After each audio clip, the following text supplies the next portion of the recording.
Assalamualaikum warahmatullahi wabarakatuh. Waalaikumsalam warahmatullahi wabarakatuh.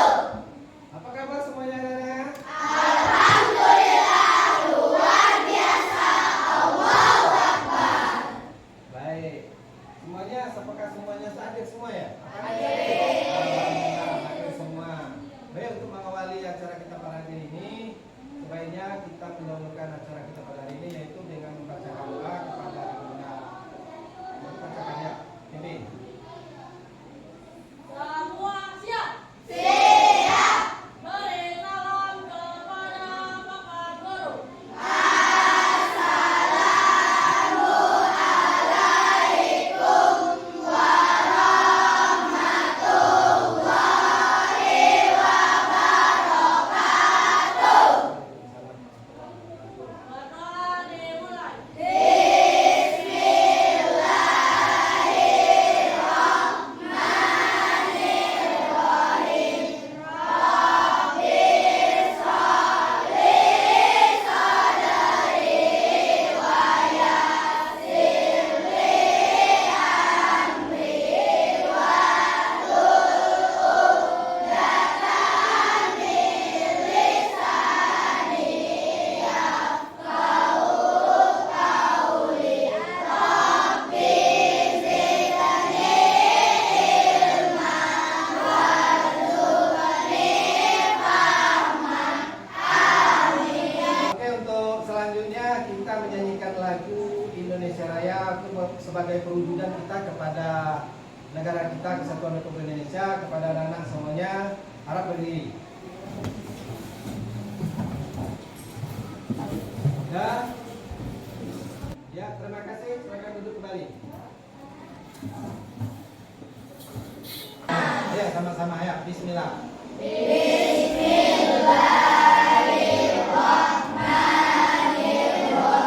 Semua, apakah masih ingat pelajaran yang minggu kemarin? Tentang masih, yaitu tentang Asmaul Husna. Ada berapa Asmaul Husna? 99. Apa arti Asmaul Husna? Nama baik Allah. Berarti masih ingat ya? Bagus.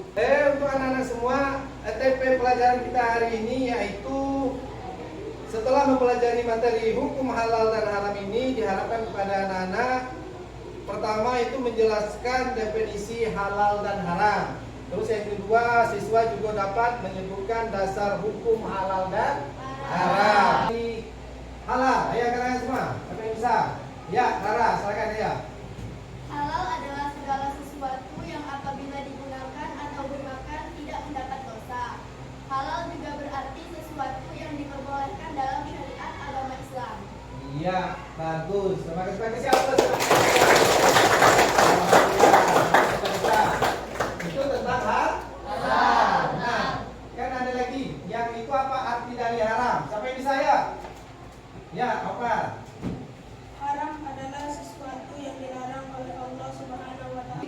Ya, silakan. Apa? Halal adalah segala sesuatu atau kegiatan yang Ya. diizinkan atau dibolehkan Oleh syariat Islam untuk digunakan atau dilaksanakan. Iya. Kalau haram, siapa yang bisa? Pak, Iya, silakan. haram adalah segala sesuatu atau kegiatan yang tidak diizinkan, Ya. tidak dibolehkan atau dilarang oleh syariat Islam untuk digunakan atau dilaksanakan. Siapa yang perempuan? Bisa baca? Silakan. Halal adalah segala sesuatu yang diperbolehkan Oleh syariat Islam untuk digunakan bagusnya atau dilakukan.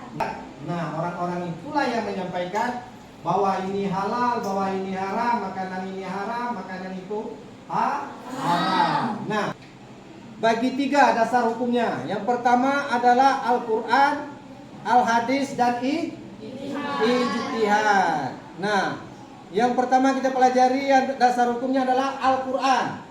Ayo, siapa yang Al-Quran? Yang perempuan ini, ayo, silakan baca. Kuat.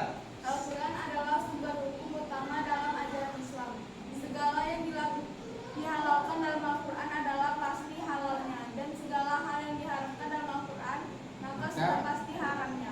Ya, penetapan. Penetapan halal dan haram adalah hak dan kekuasaan Allah yang Maha Tahu atas apa yang diciptakannya. Nah, ini dasar pertama dari hukum halal dan haram ini adalah Al-Quran.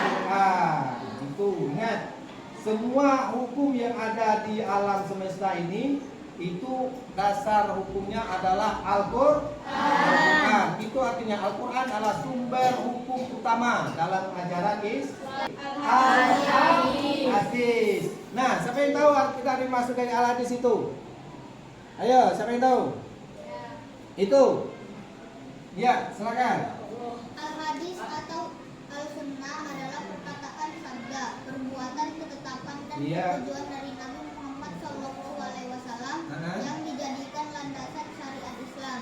Al-hadis atau al-sunnah merupakan sumber hukum kedua setelah kitab suci Al-Quran dalam penetapan hukum dan peraturan agama, termasuk masalah halal dan haram. Perkataan Nabi atau perbuatan Nabi. Nah, ketetapan dan persetujuan Nabi ini itulah yang dilandasi dengan syariat Islam. Kalau Bapak bilang tadi di dalam Al-Quran itu belum jelas bagi kita semua, maka ada sunnah Nabi atau hadis Nabi yang menjelaskan.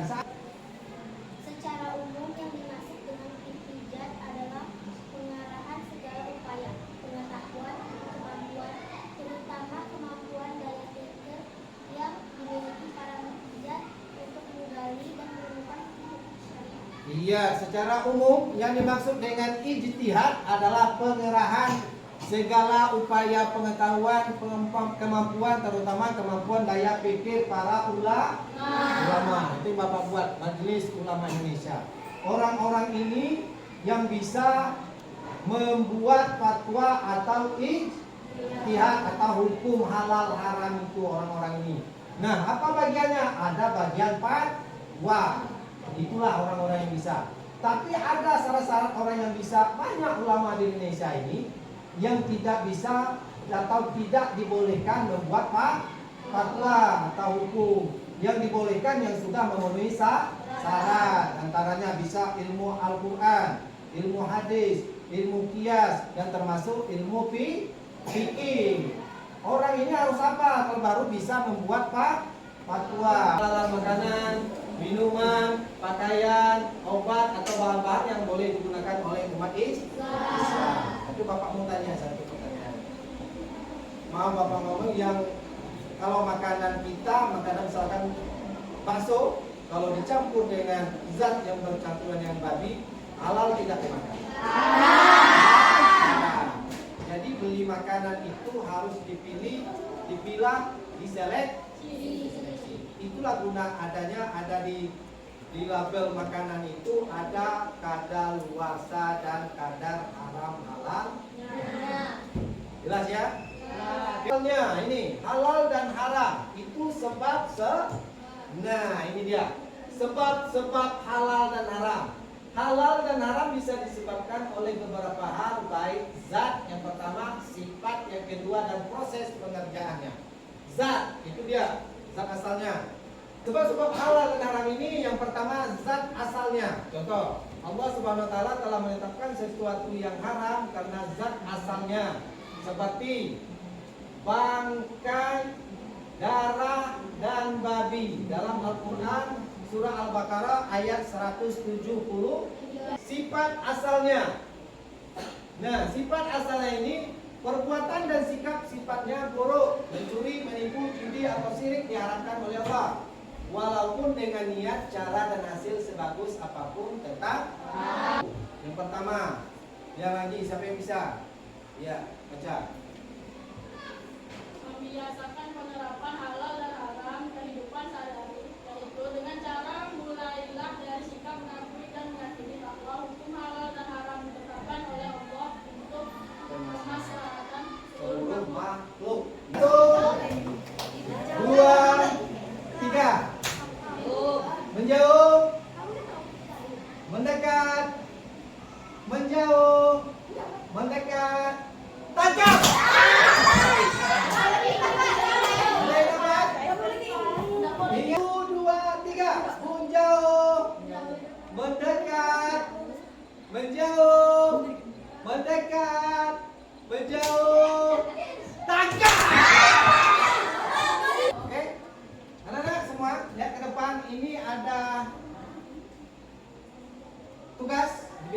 tidak, tapi untuk kuis kita semua jawab sama-sama, mulai yang bisa. Oke. Caranya letakkan gambar atau letakkan nomornya saja, kita sebutkan nomornya saja. Dari gambar di atas di kolom yang sesuai, halal atau haram. Oke, Bapak ya, bagus. Di kolom 1 berarti ditaruh di kolom halal. Yang nomor 2.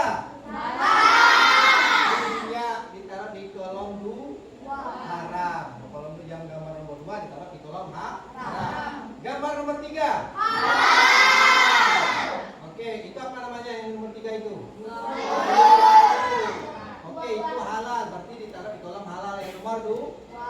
Oke, gambar nomor 4. Benarkah halal itu? Apa itu namanya? Nasi goreng. Nasi goreng. Iya, itu halal, berarti ditaruh di kolom halal, berarti semua halal sudah penuh. Nah, oke, nomor 5. Itu gambar apa? Minuman. Alkohol atau minuman yang memabukkan, berarti di kolom haram. Nah, terus gambar yang ke-6. Ya, di kolom haram. Itu gambar apa? Babi. Itu hukum haram yang paling besar, yaitu hewan yang paling besar hukum haramnya adalah babi. Jelas ya? Bisa semua? Aman? Oke, ini. Nah, pertanyaannya, siapa yang bisa jawab? Jawabannya ada di respon, ada di alasan. Oke, siapa yang bisa baca? Yang bisa jawab. Memakan makanan yang haram akan menghambat terkabulnya doa kita kepada Allah Subhanahu wa taala. Siapa yang bisa? Ya. Setuju? Oke, alasannya apa? Karena sesuatu? Ya, karena sesuatu yang haram itu masuk ke dalam tubuh akan mempengaruhi pada permintaan kita kepada Allah. Jadi memakan sesuatu yang haram itu, doa apa saja yang kamu minta tidak bakal terkabul. Kenapa? Karena kita sudah haram badan kita itu. Jelas ya? Terus yang kedua, pertanyaan, apabila saya membeli barang yang sudah terdapat label halalnya, apa respon Anda semua? Setuju atau tidak setuju? Setuju? Ya, siapa yang tahu alasannya kalau memang setuju? Ya, silakan. Karena untuk menghindar larangan Allah, yaitu larangan untuk menggunakan atau memakan benda haram. Iya. Karena untuk menghindari larangan Allah, yaitu larangan untuk menggunakan atau memakan benda yang haram. Jadi kalau haram itu sudah membuat kita tidak bisa apa-apa. Semua. Kalau dari uang kita mau kaya, sudah ada duit tapi pengen lebih kaya lagi, akhirnya korupsi, curi, kan itu banyak yang menipu orang, kan banyak kejadiannya. Terus yang ketiga, makanan yang halal belum tentu baik untuk kita. Setuju apa tidak? Setuju. Apa alasannya? Yang perempuan ya, yang perempuan. Ayo, silakan. Karena proses Pembuatannya, pengolahannya dan juga campuran. Itu contoh seperti Bapak bilang pertama tadi di awal pembelajaran tadi, itu seperti bakso, makanan, nasi goreng bisa juga kalau seandainya dicampur dengan babi atau minyak babi atau minyak apa yang haram, itu dikategorikan haram. Oke. Terus pertanyaan yang kedua, ini harus bisa jawab. Angkat tangan sampai bisa Bapak kasih plus. Apa definisi hukum halal dan haram? Ayo, siapa? Ya, Aska. Halal adalah sesuatu yang diperbolehkan tentang halal belum haram. Ya, istilah. Sedangkan haram adalah sesuatu yang tidak diperbolehkan atas nama hukum syariat Islam. Iya, bagus. Ya, yang ketiga, pertanyaannya, jelaskan mengapa Allah SWT menetapkan hukum halal dan haram. Perempuan. Iya, silakan. Bisa nggak baca perempuan? Ya, silakan. Ayo, bilang. Menetapkan hukum sebagai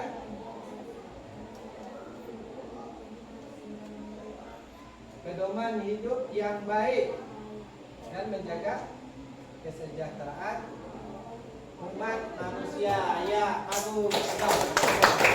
Ya. Dalam pelajaran hari ini sangat penting bagi kita memilih makanan atau minuman. Menggunakan melakukan segala sesuatu yang halal boleh dan meninggalkan segala sesuatu yang haram sebagai bentuk ketaatan kepada Allah Subhanahu wa taala. Ya, terima kasih. Oke, sebelum Bapak tutup, ini ada untuk minggu materi selanjutnya untuk minggu depan itu adalah tentang Khulafaur Rasyidin untuk dunia. Nah, dan Bapak harapkan supaya dapat menggali informasi tentang pembelajaran ini waktu pembelajaran minggu depan kita tidak kewalahan untuk saling bertanya dan tugas yang ditentukan. Oke, ada pertanyaan? Kalau tidak ada, kita tutup pelajaran kita hari ini dengan membaca doa Alhamdulillahirabbil alamin. Terima kasih. Billahi taufiq wal hidayah. Assalamualaikum warahmatullahi wabarakatuh.